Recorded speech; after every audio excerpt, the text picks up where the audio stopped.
This is RTV6 News at 6, working for you. It is a Storm Team 6 alert day. This is a live look over downtown Indianapolis right now where rain is rolling in. Thanks for joining us here at 6 o'clock. I'm Nicole Griffin. We want to get right over to Storm Team 6 meteorologist Kyle Mounts. Kyle, on my way in, it was already starting to sprinkle a little bit.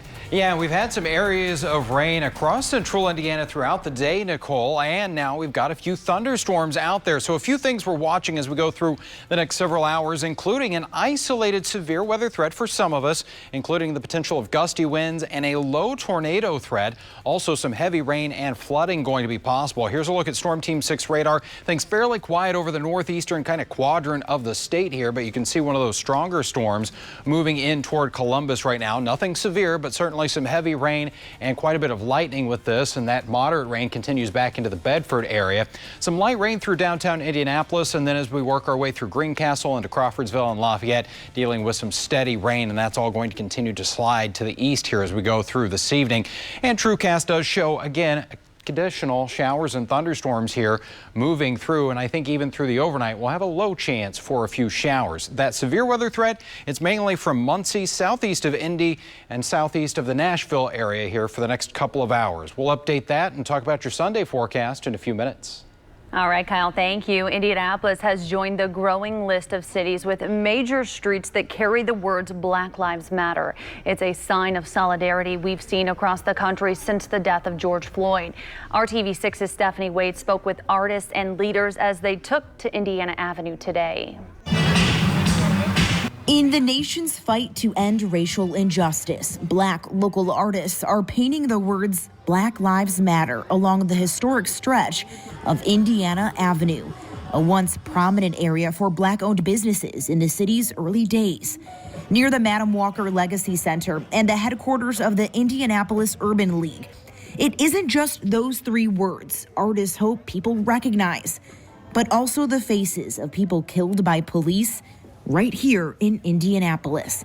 People like Christopher Goodloe, Drayshawn Reed, Mikhail Rose, and Eleanor Northington. George Floyd is a household name, Sandra Bland, things like that. We have people right here in our community, people that we may have walked by at the grocery store, at church, or at school. And I want us to know everyone's name. We feel proud to be a part of as artists in the community to make sure that, we're doing our part as well to help accelerate the movement and make sure that this moment doesn't pass us. Each artist having their own creative freedom to paint whatever they want people to feel inside each letter. Advocates say this mural will serve as a reminder for the continual need for growth in recognizing Black Lives Matter.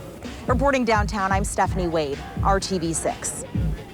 Stephanie, thank you. And the plan to paint the mural was approved by the City County Council earlier this month.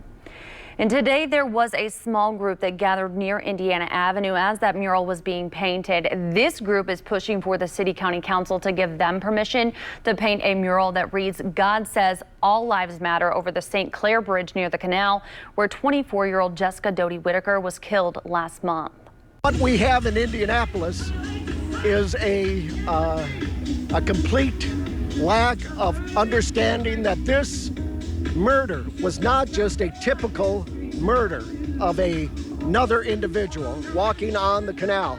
This was an assassination because she said all lives matter.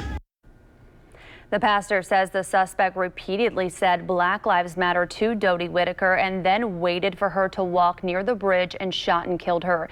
Just yesterday, IMPD released this new surveillance video in this case. They need the public's help identifying or locating the people in this video. Doty Whitaker was shot and killed at 729 Canal Court on July 5th at 3:30 a.m. Call Crime Stoppers at 317-262-TIPS with any information. Authorities are looking for a Greene County man following a shooting in Sullivan County. Indiana State Police say 33-year-old Dustin L. Turley of Jasonville allegedly shot 33-year-old Trenton Keller of Jasonville multiple times. This happened around 10 o'clock Friday night. Authorities believe the two men had a verbal altercation prior to the shooting. After the shooting, state police say Turley ran and escaped into the woods. He is wanted for attempted murder and is still actively on the run. Keller was transported to Terre Haute Regional Hospital and later airlifted to a hospital in Indianapolis for treatment. Anyone with information should contact the Indiana State Police Putnamville Post at 1-800-225-8576. The downtown Indianapolis City Market is looking for a new leader. The market announced current director Stevie Stays will leave the position she's held since 2011. We told you earlier this month that business owners at City Market have been concerned about trash, large crowds, and open drug use in that area. IMPD leaders increased patrols in the area, but also recommend increased lighting and additional security. Those concerns were brought up during a meeting Friday afternoon. Business owners also voiced concerns about making it through the pandemic because of a decrease in visitors. A statement from the City Market says Stays is stepping down to pursue other opportunities and spend time with her family.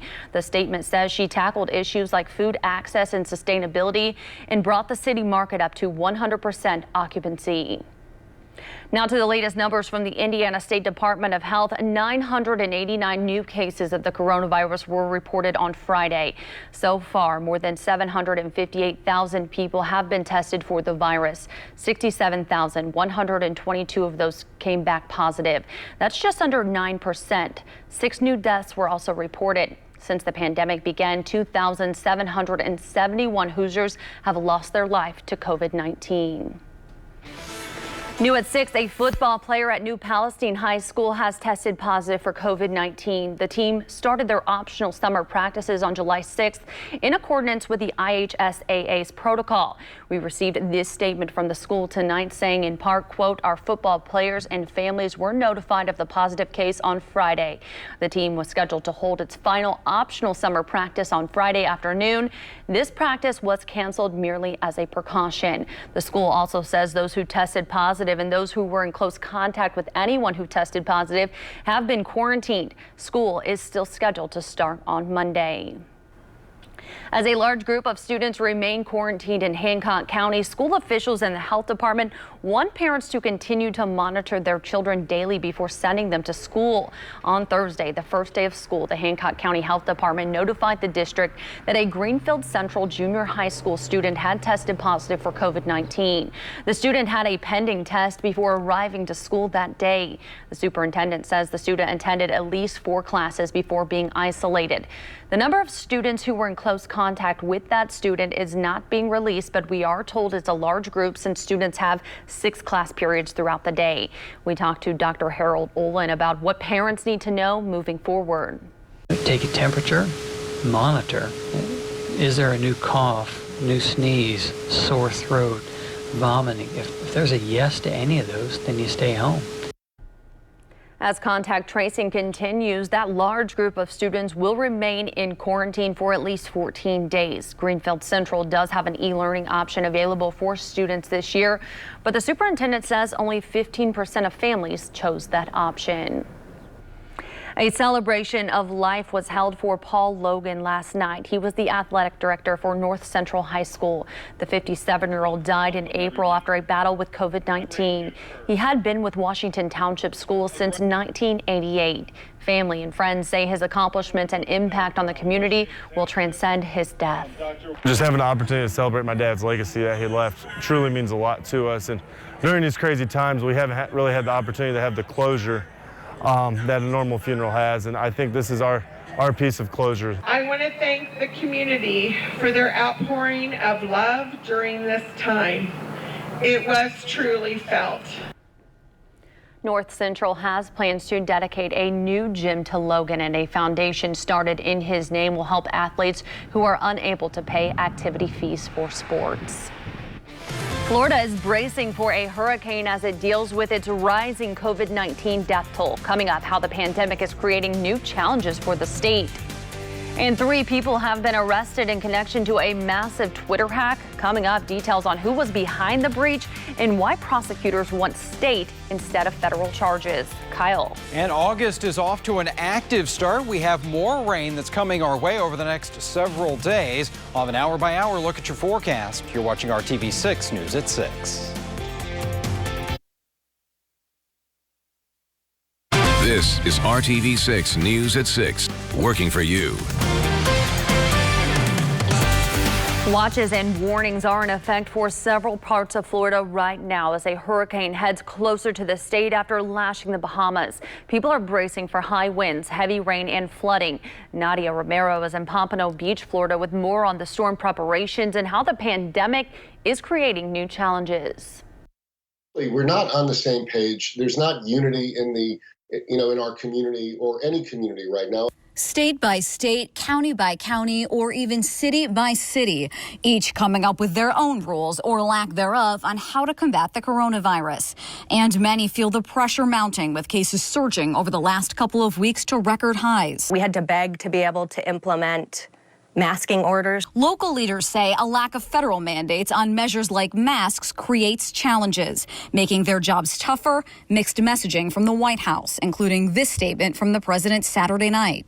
Now we have tested almost 40 million people. By so doing, we show cases, 99% of which are totally harmless. That's not true, according to the U.S. Centers for Disease Control and Prevention. It estimates that 35% of cases are... SpaceX is set to bring two NASA astronauts home from a historic mission this weekend, weather permitting. Bob Behnken and Doug Hurley are the first astronauts to travel into orbit aboard a commercially developed spacecraft. They've been on board the International Space Station for 2 months. After launching in the SpaceX Crew Dragon from Kennedy Space Center in Florida, it was the first crewed mission to take off from U.S. soil in nearly a decade. For the most part, we've had pretty good luck with Endeavour as far as on-orbit testing. It's performed just like it did for launch and rendezvous. So we expect nothing different for the splashdown. Well, landing is set for Sunday afternoon, but the hurricane that is headed for Florida, possibly causing winds and high waves at this time, could possibly, NASA plans to move forward, but teams will continue monitoring weather before undocking tonight. That is interesting right there, Kyle. Yeah, Nicole, it looks like for that splashdown, they're looking now at landing there in the Gulf of Mexico area around Pensacola, Florida, so something interesting to track here over the next 24 hours or so. We have been tracking some rain and a few thunderstorms for you, and it has kept temperatures on the cool side today. Only made it into the middle 70s in Indianapolis. See the cooler 60s around Terre Haute and Greencastle at 69. A little warmer across the southeastern portion of the state, so there's a little more fuel there for some thunderstorms, and that's where we are going to be watching the potential of a couple of stronger thunderstorms. We've got one right now moving along I-65 through the Columbus area, and we've got more rain over the western portion of the state. These also have the potential of producing some heavy rainfall. More than an inch of rain fell in Lawrence County there around Bedford in about 30 minutes time. So we do have this flood advisory that goes until 9 o'clock, stretches all the way to North Vernon here as we go through the next few hours. As far as TrueCast goes, here at 7 o'clock, it shows mainly the activity along and south of I-70 and then across the western portion of the state. We'll see more of that rain here as we go through the evening hours and even into the early overnight. And I think by Sunday morning, a few lingering showers over the northeastern portion of the area. As far as additional rainfall, you get under a thunderstorm and you can quickly get over an inch of rain. But for most locations, we're talking about a quarter of an inch of rain or less. Make sure you got the Storm Shield app, though. That will not only give you radar, but any alerts that are issued for your location, and it's all absolutely free. As we check out your Sunday forecast, I think we're going to have some more dry time worked in here, maybe even a little more sunshine, but we do have occasional chances for a little bit of rain here. Temperatures, they're not going anywhere. We will be stuck in the middle to upper 70s once again. TrueCast, 8 o'clock in the morning, very light rain showers, again, mainly northeastern locations. As we get into the afternoon, might pop up a couple of additional showers, but rumbles of thunder really aren't expected too much of that as we go into tomorrow. High temperature, upper 70s, close to 80 degrees, 80 in Bloomington, 79 in Indy. And look at that temperature trend as we go through the next several days. Our average high is 84. Not even going to really be close to that here. We are talking about highs in the 70s and not feeling very August-like here in the 7-day planning forecast. We will see another chance for some more widespread rain and thunderstorms on Monday. A high of 78 there. Could have some heavy rain once again on Tuesday. A few of those thunderstorm chances will linger. Then after that, things will dry out, quiet down. and the humidity is going to drop. Really a very nice stretch of weather here as we go toward the middle and end of the week, with highs generally in the 70s and even a couple of morning lows there in the 50s as we start off our Wednesday and Thursday. Nicole. Kyle, thank you. 3 people, including a Florida teen, have been arrested in connection to last month's massive Twitter hack. The hack took over accounts of prominent users like Joe Biden, Bill Gates, and Elon Musk. The scam aimed to steal from people who wanted to invest in the cryptocurrency Bitcoin. The Hillsborough State Attorney's Office says it's handling the prosecution. That's because Florida law allows greater flexibility than federal law to charge a minor as an adult in a case like this. 2 others are also facing charges in the hack, a 19-year-old from Britain and a 22-year-old from Orlando. For the first time in its 20-year history, O magazine will feature someone other than Oprah on the cover. Breonna Taylor will be the face of the magazine next month. The 26-year-old emergency medical technician was shot and killed in her home by Louisville police in March. They were executing a no-knock warrant. Oprah says Breonna deserves the honor of being on the cover to highlight the fight against racism and police violence. The issue also features a conversation between Oprah and Breonna's mother. It will be out and available for purchase August 11th. Your Mondays are about to get a whole lot brighter. Dunkin' Donuts is bringing back its popular free coffee Mondays. Starting this Monday, if you're a Dunkin' Perks member, you can get a medium coffee, hot or iced, for free. You just have to buy any food item to get the deal. And if you're not a member, you can sign up with the app. And to make things even sweeter, the restaurant chain is also reviving Free Donut Fridays. Members get a free classic donut with any drink purchase. The deal runs through the week of August 17th. Red onions from California have been linked to a multi-state salmonella outbreak. After the break, we've got everything you need to know.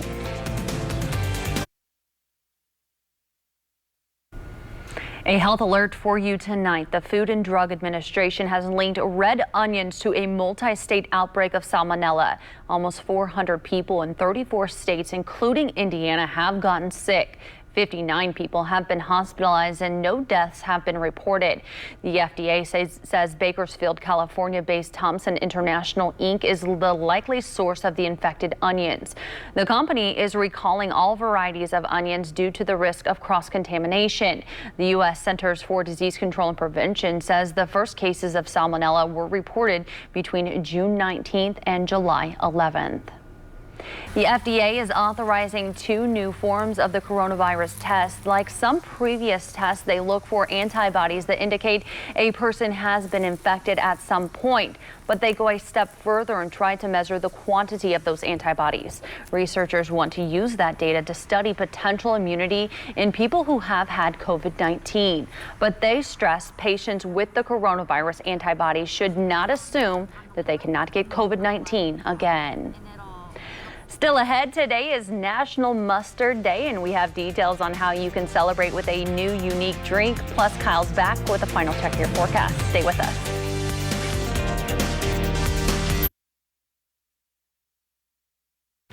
Well, if you didn't know, today is National Mustard Day, and what better way to celebrate than with a new beverage? Colorado-based brewer Oscar Blues has teamed up with French's Mustard to offer a new mustard beer.